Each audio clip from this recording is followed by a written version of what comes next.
we're all on pins and needles for the next Vulcan walking scene. I personally can't get enough of such scenes. Well, I can still Gary walk. effing Graham. Gary effing Graham. Had my name legally changed to, it's not Gary Rand Graham anymore. Forgive us. Gary effing Graham. Forgive us. We know Sorry, not what we you do. can cut that out. Zippy. Yeah. Boop.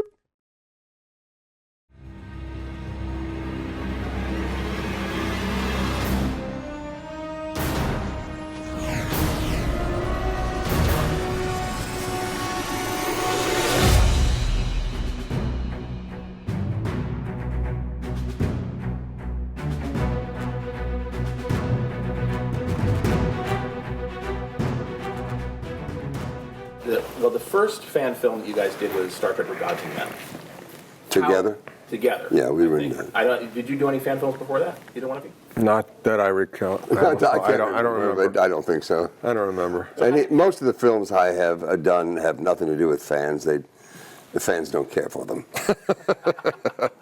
They pay for them, but they don't care for Not them. very much, no. Not very often. So in 2006, you guys both got roped into doing Star Trek: Gods and Men. So how did that happen? Rope.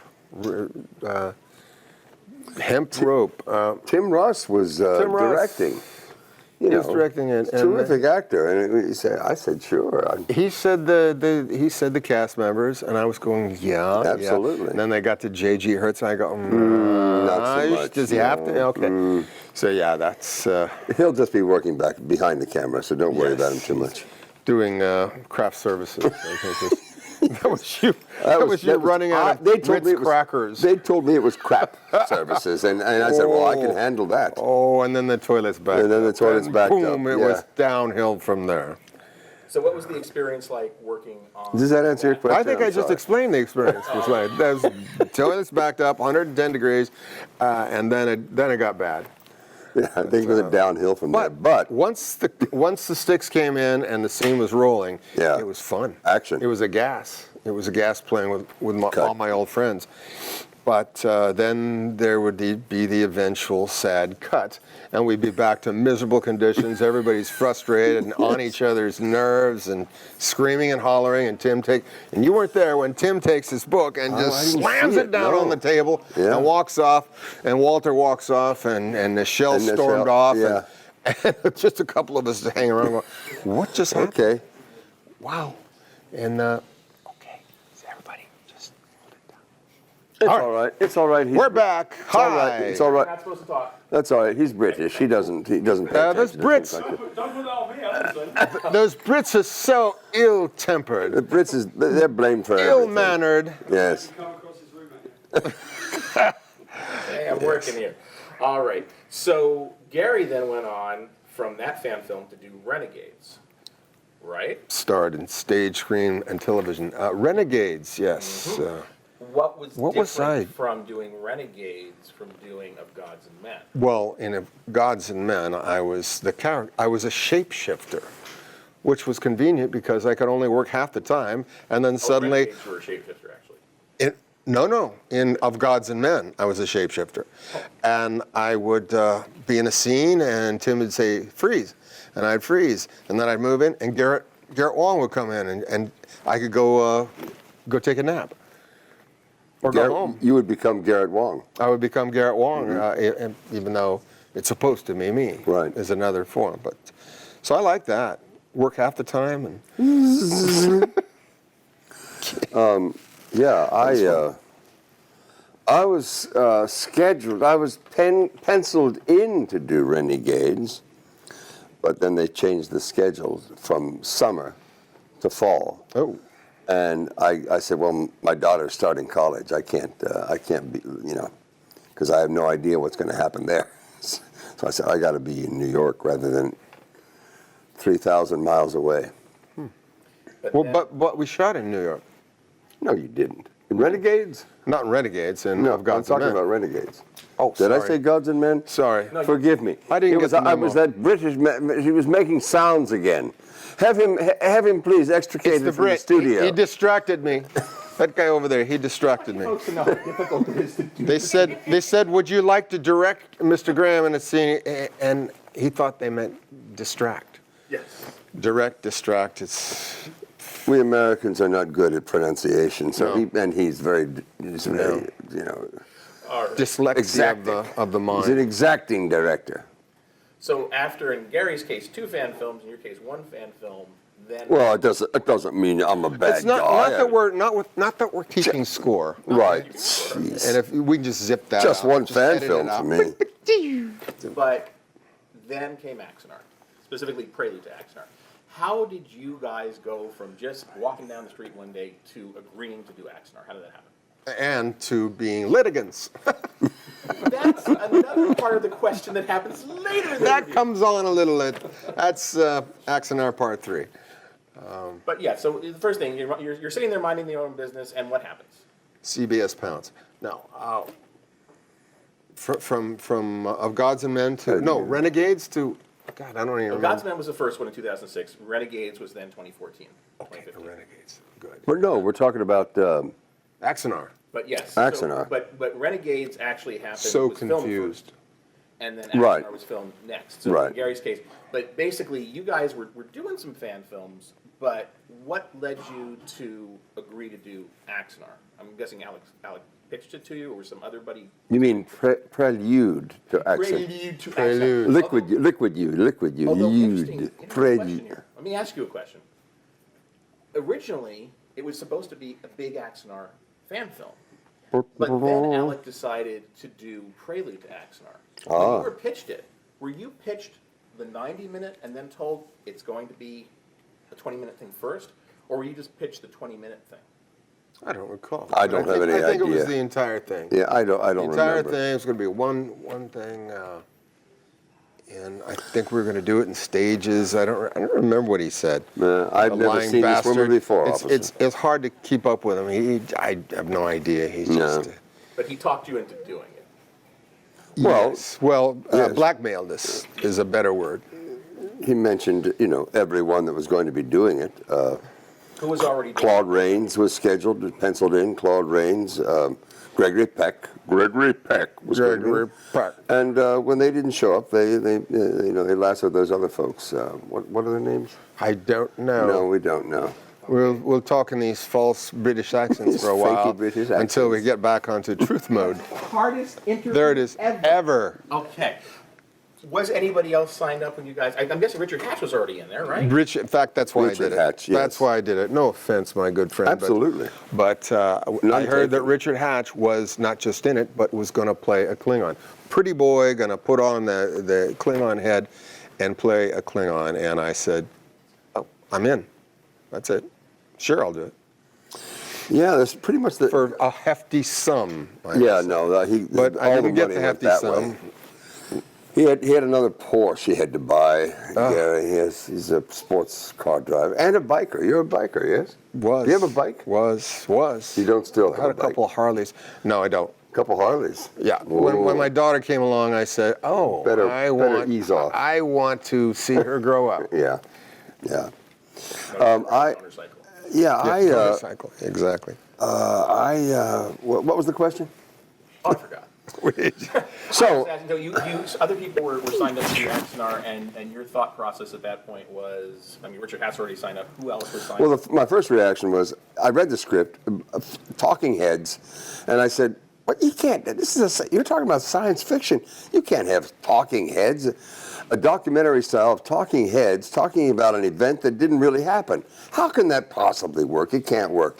And Alec said, "Well, Richard Hatch thinks it works pretty well." I said, "What does Richard Hatch know, for heaven's sake?" And at that point, actually, Richard had stored an X-wing, the front end of an X-wing. Do you have one around here? I saw one today. It's in the other room. The fighter from Battlestar Galactica that he used to, the Viper. Sorry. Thank you. My geekology is not so good. A Viper. Half of that fuselage in my backyard. So I was very close to Richard because I had his plane in my backyard, spaceship. And then I read further. I thought about it overnight, and I said, "Yeah, this might work. This is possible." And then when we saw the final product, I don't know about you, him, whatever his name is. But I was swept away. I said, wow, was I wrong about this? And the 2 days we were filming in, what was the old Charlie Chaplin Studios? Is that where it was? I don't remember. Does anybody know out there? It was in old studios off of Santa Monica Boulevard, and the studios were historic. If it wasn't Charlie Chaplin, it was somebody of that ilk, a giant in American film. Anyway, we walked in, and there was green screens, 4 walls, at least 3 walls of green screens, 3 cameras. They were laying down track. They had all the heads of every department: hair, props, costume, makeup, set, camera. Everybody was a professional. And underneath them, to fill out each department, were people that really wanted to make this work. But because he had those pros working on it, it was as good an efficient production days as I've ever been a part of. No wasted time, brilliant work on everybody's part, and that struck me. I said, well, this could be okay then, because it makes a difference. He's seen it. You get on sets and nobody knows what they're doing. Well, that's the end of the production right there. This one was brilliant. It moved along quite efficiently. Yeah. It's, and then you had well Tony Todd, and you had, Gary Graham, and Kate and Richard, and amazing work. Were you guys all there on the same day? And 2 days of filming. Were you all there at the same time? I think I was. Tony Todd was on the day I was there. Were you? Mm-hmm. Was he there for you? No, I think it was the next day. I think we were different days. We were staggered. But still, to do all that in 2 days or 3 days at the most, it's unheard of. Anyway. Well, let me ask you a question, because there's a lot of people watching this who don't know how films are made. They have no idea how this happened. So, I'm guessing you both drove there in the morning, right? You weren't picked up in a limousine or anything. Yeah. I have never been picked up in a limousine. They only do that for people who are on drugs, and they're not sure they're going to wake up or come. Yeah. Anyway, you got to have room for the doctor and the EMT unit there. Okay. So for people who've never actually experienced filmmaking, you park your car, you walk inside, and then what happens to you guys? Coffee and the makeup chair usually. And you look at your, last minute, you look at your sides of your part as they're doing the makeup and get in a costume, and then you're good to go. Now, for you, Gary, how long was that process?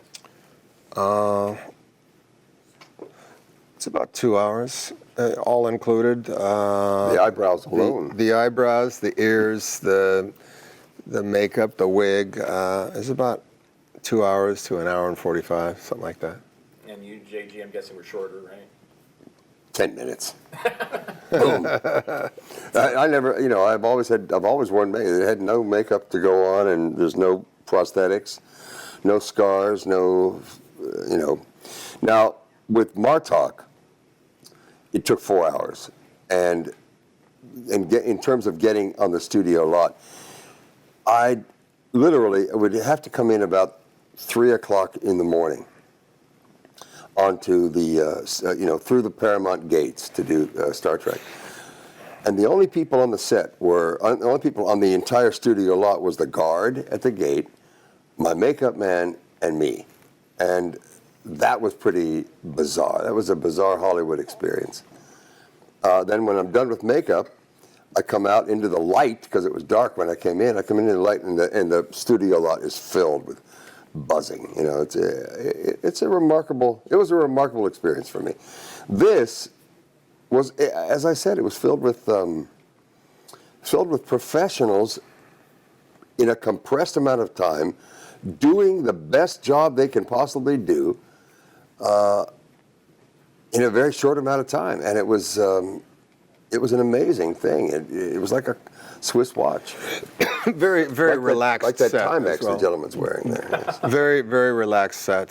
You know, Yeah. Some sets are chaotic because there's so many decisions to make and things to coordinate. And I recall just everything being very chill.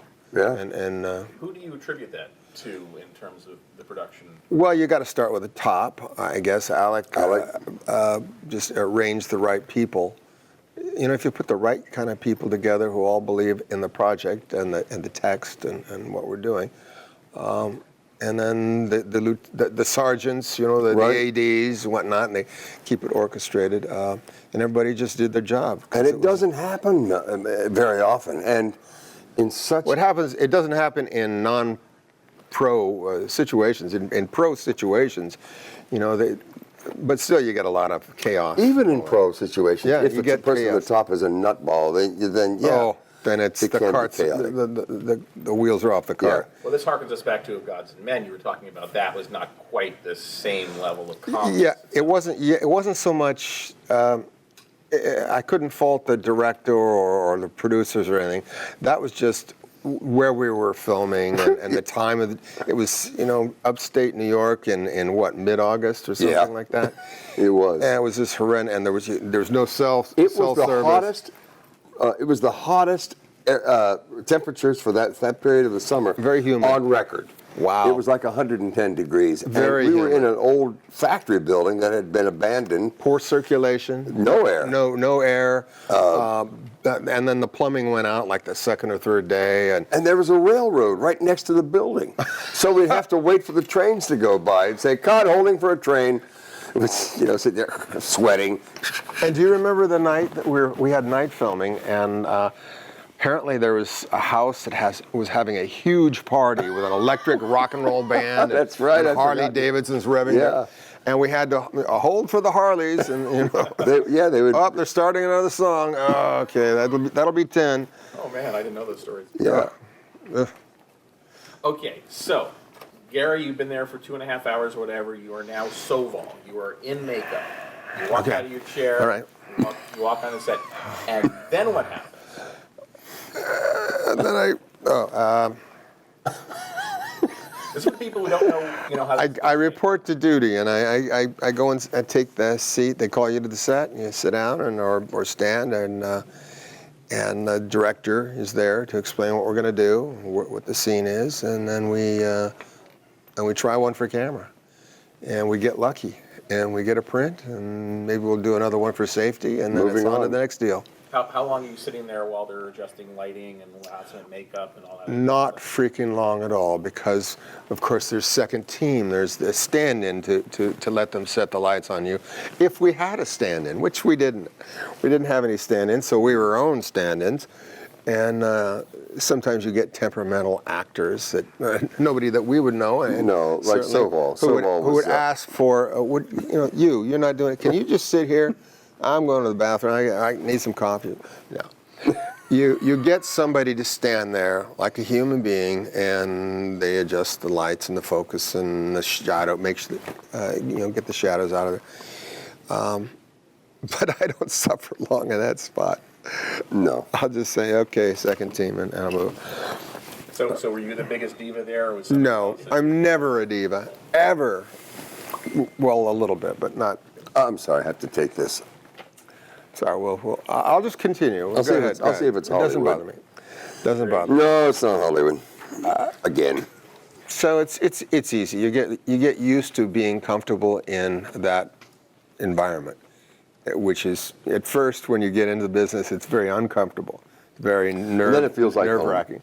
Yeah, soon it feels like a very warm, comfortable place because your focus is so directed on what you're doing and who you're working with. Is there any difference in acting when you're just sitting down with very little ability to move because the camera's so tight on you versus having a full shot and you're walking around, you're hitting marks and whatever? That's an excellent question. We come into the film business thinking that on stage you can get great histrionics and very, very mobile and be all over the place. But on film, that plane of focus is so tight, just moving there, if they got you on a tight close-up, just moving a few inches can mean the difference of a soft focus or a sharp focus. But you learn what where your frame of focus is to be in perfect focus, and what your frame line is, and then you give yourself freedom to do whatever is appropriate for the scene. And if the camera operator, and correct me if I'm wrong, but if the camera operator is having a problem, you just say, do your best. And do what you want to do. And usually that works out great, even if there are moments when you're jumping in and out of focus and in and out of frame. As long as you come back to the base point, it works good. Because my contention is, some directors, it drives them crazy because they want everything framed real pretty at all times. My contention is, the gold is in the reality of the situation, and it doesn't matter where you're framed as long as you can capture the gold and really make it real. That adds added dynamism and excitement to your performance, to your whole piece. But with Gary doing the Vulcan, you're a pretty still. Yes. You're pretty still anyway, but then when you add the Vulcan stillness to it, when the camera got in watching the Prelude to Axanar, the camera moved into like this close on Gary. It was right there. And, he's such a professional. He can just twitch his left or his right eyelid, and that bespeaks volumes about his history and about the thought that he's talking about with the words. That was phenomenal to watch him. Well, thank you. And as you know, the way you do that is not to pre-think anything like that. At this line, I'll arch an eyebrow, or at this line, right. I'll touch my face or something. You don't think of anything like that. You focus completely on where you're at in the scene and what you're saying, what you're trying to convey, and listening to who you're talking to. And then once you get because there's different shots, pickup shots, over the shoulder shots, and all that. They're going to have to match that. So if you're smart, you remember what you just did, but after the fact, not while you're doing it. You don't want to be watching yourself. Watching yourself. You don't want to be. You want to dance on the beat, not ahead or behind it. But that little thing that remembers what you just did, you'll recall that when they come around for a different angle or a coverage, and you'll be able to kind of stitch it together. So that in one cut you're like this, and suddenly you're like that. You try to make it seamless. Yeah. Then you're gold. You're gold for the editors, and your performance will cut together smoothly. So it sounds like what you're saying is acting is actually work. I think I am. It's not easy. You're not just getting there in front of the camera and reading the lines. No, it's not easy. I'm ready to go home. Give me my check. It's not easy. It's not really not easy. But you do it enough, it starts. Yeah, you do it for 40 years, and it doesn't become easy. It becomes home. It's like, is your home Oh, that's a good easy? line. That's a good line. No, it's home, and so the comfort level is immense. As a young actor, when you first come out there, it's like just tension. Yeah, you don't want to break the rules. Right. And nobody really told you, explained you what the rules are. Right. And you're just figuring it out, but you don't want to say, wait, somebody, this guy doesn't know what he's doing. Right. And we all start out in the business not knowing what we're doing. You say, Absolutely. Gee, I got cast in the part. Obviously, I know something. But For instance, I had no idea till we talked this weekend that Gary started out in ballet. I didn't know he was in the corps de ballet of what? San Diego Ballet. San Diego Ballet. How about Doing, that? Romeo and Juliet. Huh? Yeah, that stunned me. I said, My that's first fabulous. professional jobs were as a dancer. In fact, I've said, people ask, what should I do? How do I become an actor? I said, look, take movement and take voice. That's what I say to them. The rest is going to happen. Good one. But the man carried it out. I did neither of those things.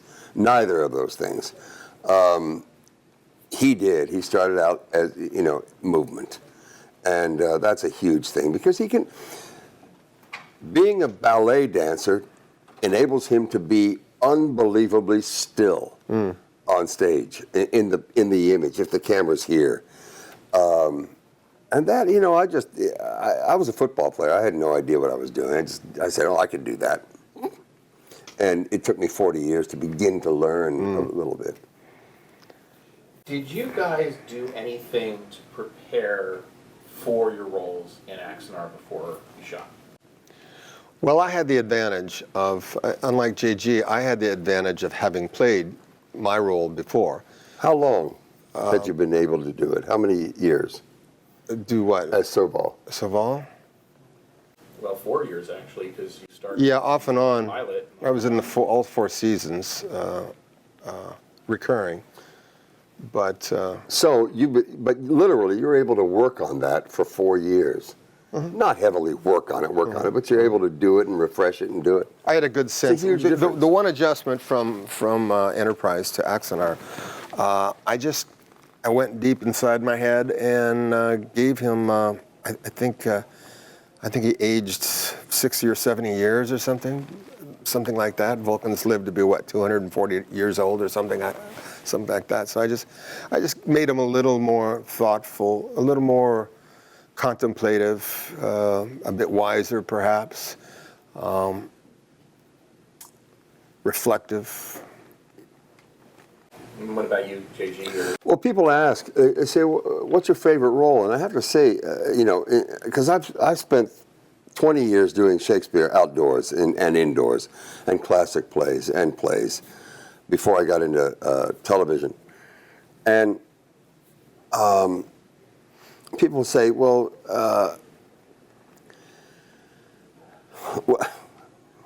I absolutely just forgot I went back to living Shakespeare and forgot what I was talking about in terms of the science fiction. And you said the favorite character I've ever played, and then you went into Shakespeare. Oh, yeah. My favorite character was Martok because I got to work on it for 5 years, literally. And they say that television acting is so much shallower, do Shakespeare. That's where it's really at. Well, they both demand the same things. They're really the same things. It's just one is the camera's here and the other is the camera's way out there. Different ways.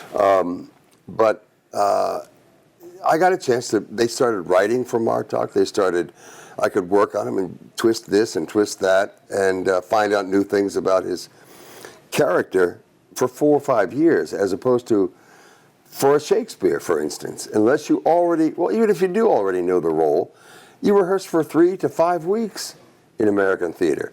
3 to 5 weeks as opposed to 4 to 5 years, and that's why that was my favorite role, because it was fully me and fully Martok. It was, anyway, that's enough of that. Well, then I was going to ask about preparing to play Sam Travis Oh. in Axanar. Did you do any work on that? I just studied a little. I didn't study. I read a little bit about Sam Travis of the Alamo, and I really wanted to do something about. I loved in the film Richard Widmark. I think did. Am I right about that? Anybody know the old Alamo with? I think it was with Richard John Widmark. Wayne. I think it was.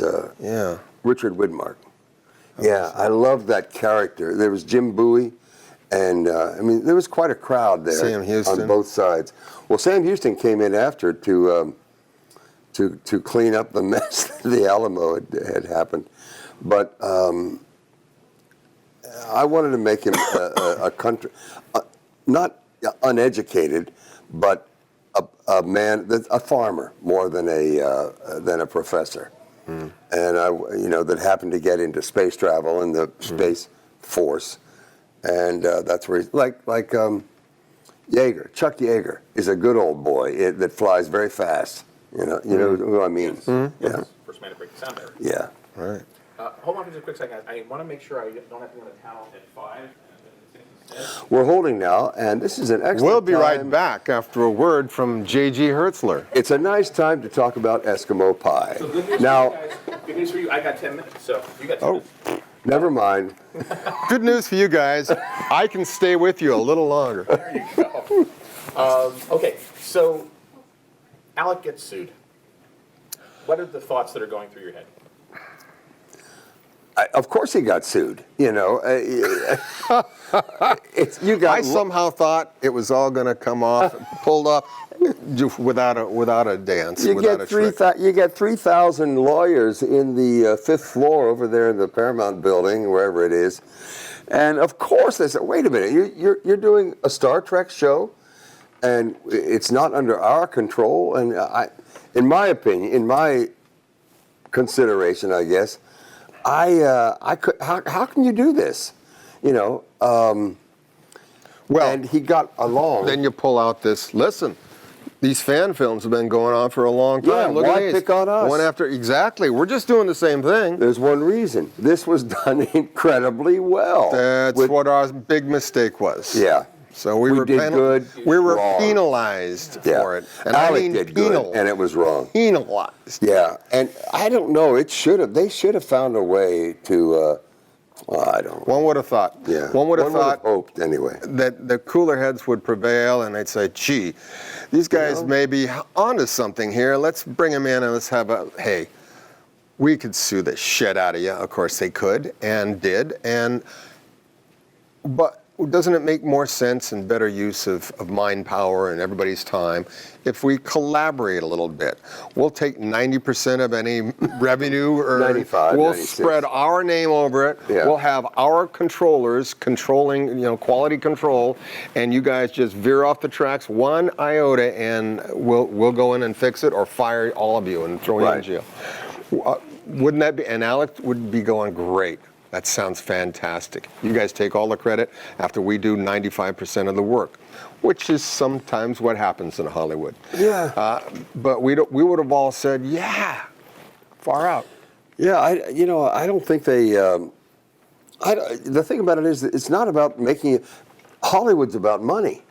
I mean, it's really about not. It's not art. It's about making money, and. There was no money involved in this.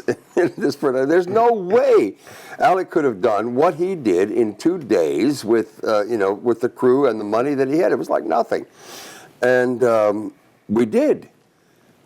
And it's a secret, and nobody's supposed to know that it can be done. Yeah, it's nobody's supposed to know. And now here's Paramount sitting on this thing, going, wait a minute, he let the secret out. Right. This is actually possible. Yeah, So now this isn't being he taped. must be or anything. punished. This conversation I don't isn't know. being taped or anything. is it? I know. Oh my God. Uh-oh. So Can you guys We're through, man. there you go. just my last comments? My last comments, please, or I'll never work. You'll never work in, You're going to be working. in Lawrenceville again. With speaking. Well, maybe next week. Yeah. So I'm going to end with that question. So Axanar is going to happen. Now, Yeah. I mean, granted, in a truncated Well, way. yes. But you get to play softball one more time. You get to pay Travis one more time. So how do you guys feel about that? About going back in front of the camera for this project? Let's wrap it up. Let's wrap it up right. Let's not just be, driven off into the woods and have stones thrown at us. Let's wrap it up. And the fans, it's a fan film, and they wanted to see it wrapped up. Let's give it to them. I've never thought about that. They might, if we do good.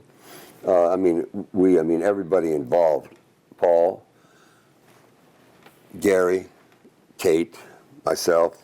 Whoever is involved now, what are the possibilities? Even though they've gone through this legal thing once, what are the possibilities that there's something greater could grow out of this? It's been my advice to Richard when he tried for years, Richard Hatch, God bless him, to get Battlestar Galactica's the franchise to do it, to do a new production, and he would have been outstanding in creating it. But that wore him down. I think that wore him down considerably. So my advice is move this story somehow into a different context. So we're not. It doesn't have to be the same story. Let's get started with. Let's, as you said, wrap up Axanar in the best possible way that we can do it, and then move on to the next project. That's what life in this business is. And I encourage it because he's got an incredible crew. Use it to do something new. Doesn't have to be Star Trek. It shouldn't be Star Trek. It should be. Well, maybe you could connect with Mark Zachary. Mark Zachary is doing that Space Command, you know, and do a couple of yeah. But there's 8 million stories in the Naked City. Yeah, we're mercenaries. Right. We go where we're independent contractors, and we don't have any Hired guns, as I'm they not say. willing to devote the next 15 years of my life Right. on anyone Right. trying to get one project. Hey, actors are chameleons. You give me $1, I'll be something else. All right, I have to run into the panel room. If you want, We'll take it from here. Come and if they're just answering questions, you can do like a little panning over to show the audience if you want, and just keep them on them. But guys, just All 1,500 of them? Gosh, no. Exactly. Stay seated, please. No. Thank you guys for Thank you. For a memorable interview. For 3 people. tomorrow on stage. I ask you the same questions again. Remember your answers. Okay. Oh, good. For a memorable interview. Thank you. And what is that, by the way, the drip drop? I know Tony said it. What is it? He made it up. What did Who he did? make? Who did? Tony. Tony Todd. Tony Todd. Drip drop. He was describing something. He was talking about the Ares being a better ship than the D6 on the Klingon side. Drip It was a better ship, a bigger, faster drip drop. Bigger, Who knows what faster, drop drip means? drop. I've never heard it before, but it must have meant something to Tony. And I think it was in reference to a venereal disease, if I'm not correct. Okay, thank you very much. Now back to Eskimo pies. Oh, hello. Here we are. Are we still on, or is this thing on?